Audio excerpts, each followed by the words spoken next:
everyone, I'm Rockin' Robin from CookingMexicanRecipes.com. Now in today's episode I'm going to show you how to make Mexican wedding cookies.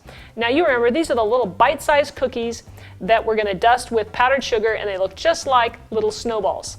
This is a super easy recipe, and when you take a bite out of these they just melt in your mouth.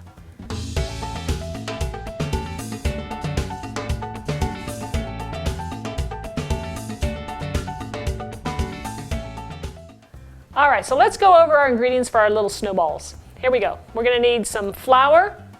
I've got a couple cups here, and I'm going to be using pecans. Now these are raw pecans, and what we're going to do is we're going to toast them. We're going to spread them out on a cookie sheet and place them in the oven at 350 degrees for 8 to 10 minutes or until they're nice and golden brown. We'll also need some butter. I've got a couple of cubes here, some powdered sugar.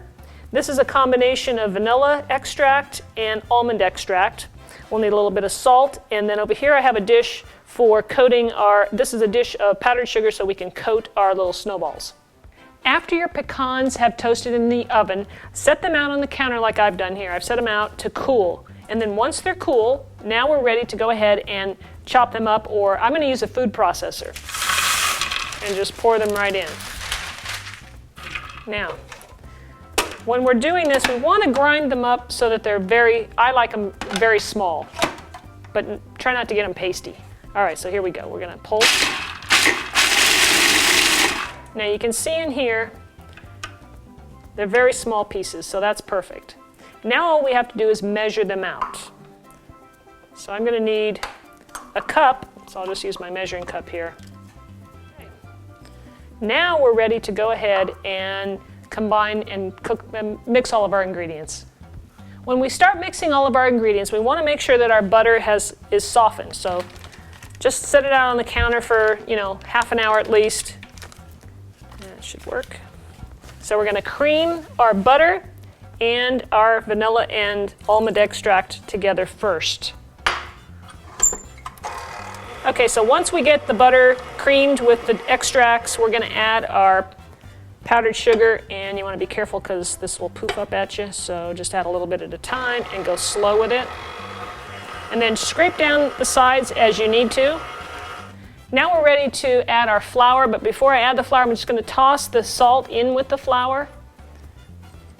Okay, and then I'm just going to add a couple of spoons of this at a time and then mix it.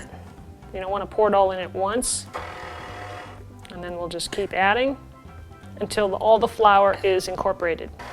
Okay, so now that I've got all the flour incorporated, I'm going to go ahead and turn this off and add the pecans. Okay, and then we'll just mix this up until all the pecans are incorporated, and we'll be ready to chill this in the refrigerator.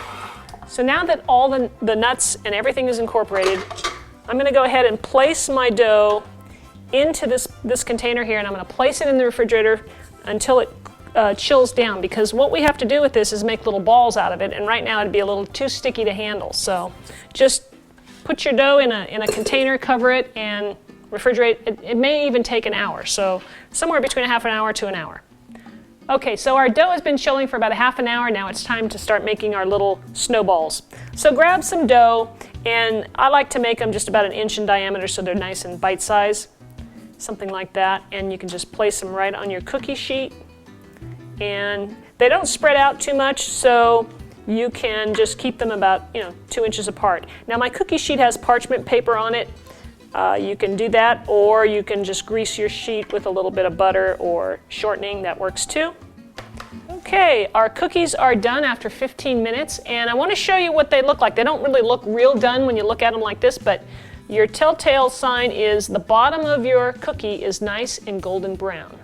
So that's what you're looking for. So now what we're going to do is just take these off, place them on a cooling rack for just a few minutes before we coat them in our powdered sugar. Okay, so now we're ready to go ahead and sprinkle our cookies with powder. All right, so we're going to take a cookie and just dip it into our powdered sugar, roll it around, and place it on. I have it on a wire rack here over a plate because I'm going to do something else in a minute. Sometimes, it doesn't coat that well, so you just kind of want to move it around and just cover it up. Okay, so once you get your cookies covered by rolling them around in the powdered sugar, sometimes you can see that maybe they're not covered as much as you'd like, or sometimes the sugar almost absorbs into the cookies. So what I like to do is get a little sifter like this, or a little sieve, and throw some powdered sugar into it. And then you can just tap it, and you can see how it covers, and you get a nice dusting over the whole thing. And they look more like snowballs. So I really like this technique. So that's how you make Mexican wedding cookies. Now we don't need a wedding, we just make cookies anytime, and I'm gonna try one. All right, here we go. Boy, those are melt in your mouth delicious. They just melt away. I hope you guys will give this a try. These are really good. And try them with the pecans. A lot of people like to use walnuts and other kinds of nuts, but I think the pecans are where it's at. Thanks for watching my video. Be sure and subscribe to my channel and head on over to my website at cookingmexicanrecipes.com for more recipes that you can make at home. All right, thanks for watching, and we'll see you next time. I wanted to end with melt in your mouth delicious, and I said it the wrong way because my brain went eek. Okay, don't play with your food at home. Woohoo! One thing I can say is it's not a good idea to wear black clothing when you're making wedding cookies because powdered sugar gets everywhere. Hi everyone, I am Rockin' Robin, and in today's episode I'm going to show you how to make poached pears with a nice vanilla cinnamon syrup. And then we're going to top it off with some fresh whipping cream.